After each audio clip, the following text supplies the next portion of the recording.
Yeah, well, thanks for the work that you've been doing on this, a lot of pieces you've been putting out in your leadership. I think it's really helping to turn the tide on this issue, and or at least draw attention to the issue as it exists.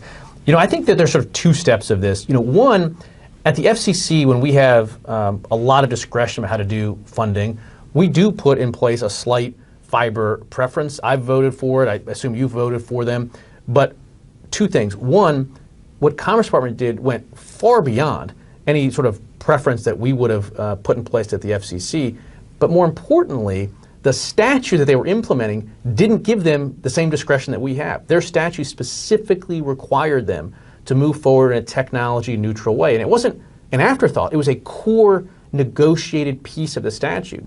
In fact, the core drafters of the Infrastructure Act have come out and affirmed, yeah, we meant what we said in there, which is you have to proceed tech neutral. So far from being tech neutral, and far from the slight preferences that we have done, they just put a heavy, heavy thumb on the scale for fiber. And again, that's why you see, I think, almost a dozen states at this point are raising their hands and saying, we think we're going to run out of money before we get the job done. And that is just unconscionable when you're talking about the billions and billions of dollars. So way too much of a fiber preference. Should fiber be, the lion's share of connections? Absolutely.